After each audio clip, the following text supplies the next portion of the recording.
Assalamualaikum warahmatullahi wabarakatuh. Eng, salam inovatif. Hello guys, buat teman-teman yang nonton di pagi hari, selamat pagi. Buat teman-teman yang nonton di siang hari, selamat siang. Buat teman-teman yang nonton di sore hari, selamat sore. Buat teman-teman yang nonton di malam hari, selamat malam. Hai teman-teman semua yang ada di berbagai daerah dari Sabang sampai Merauke, apa kabar kalian hari ini? Pastinya baik ya. Pada kesempatan kali ini kita akan membahas mengenai maqasid syariah di era kontemporer. Oh iya, sebelum kita membahas mengenai maqasid syariah di era kontemporer, kita kenalan ya. Ada pepatah bilang, tak kenal maka tak sayang, tak kenal maka ta'aruf.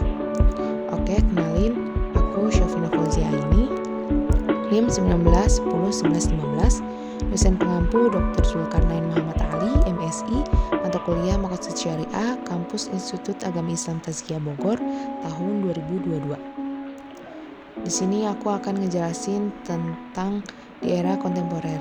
Nah, pada era maqasid kontemporer, ulama mulai menggunakan maqasid sebagai metode untuk memproduksi hukum, berbeda dengan maqasid dulu atau klasik yang memposisikan maqasid sebagai hikmah hukum dan akhirnya mereka bersifat apologis semata dan tidak digunakan untuk memproduksi hukum. Sejak wafat Al-Syatibi, kajian maqasid syariah mengalami kemandekan. Setelah itu belum ditemukan lagi karya original tentang maqasid syariah. Kajian mulai diperbincangkan lagi pada abad 19.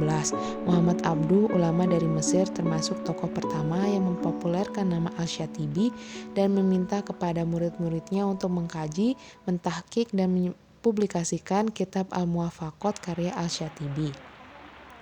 Permintaan Muhammad Abduh disambut baik oleh beberapa tokoh di Tunisia. Kitab Al-Muwafaqat diterbitkan ulama pertama kali di Tunisia tahun 1302 Hijriah. Pandangan Abduh tentang pentingnya maqasid syariah mempengaruhi Al-Thahir Ibnu Asyur untuk mendalami kajian. Al-Syatibi dianggap sebagai guru pertama atau disebut juga Mu'alim al-Awwal, dan Ibnu Asyur dikatakan sebagai guru kedua atau Mu'alim al-Sani. Ibnu Asyur menulis buku berjudul Maqasid Syariah Islamiyah. Buku ini sangat kontroversi karena Ibnu Asyur mengkritik keras usul fikih sudah tidak relevan dan tidak perlu digunakan lagi. Bangunan pemikiran usul fikih yang berkembang lebih fokus pada kajian kebahasaan dan melupakan substansi dari hukum Islam itu sendiri.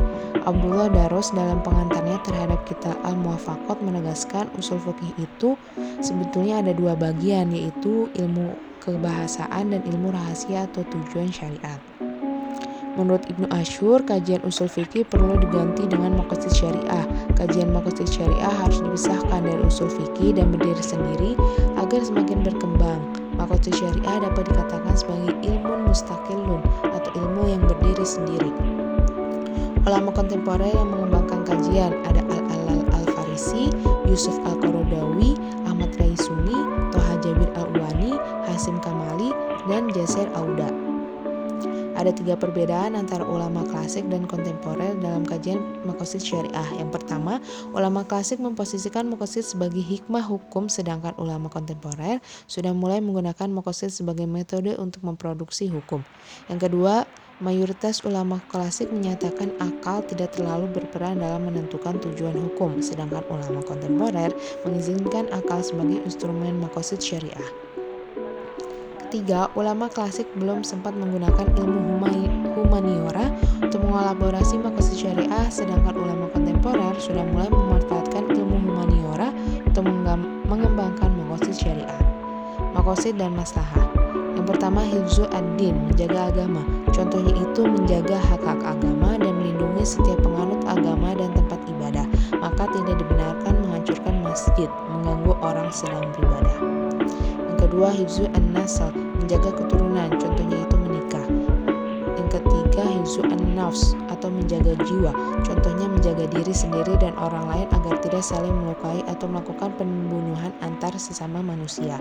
Yang keempat, hifzul mal, menjaga harta, contoh membuat usaha yang halal agar harta yang diperoleh menjadi berkah dan mendapat ridho dari Allah Subhanahu wa taala. Yang kelima, hifzul akal, menjaga akal, contoh manusia wajib untuk mencari ilmu dan pengetahuan agar mendapat wawasan yang cukup sebagai bekal kehidupan dan terhindar dari godaan dunia. Baik, itu adalah sedikit penjelasan tentang maqasid di era kontemporer. Semoga teman-teman bisa paham dan mengamalkannya di dunia dan di akhirat. Kesalahan datang dari aku dan kebenaran hanya milik Allah Subhanahu wa taala. Sekian dari aku. Wassalamualaikum warahmatullahi wabarakatuh. Sampai jumpa di video selanjutnya. Semoga bermanfaat.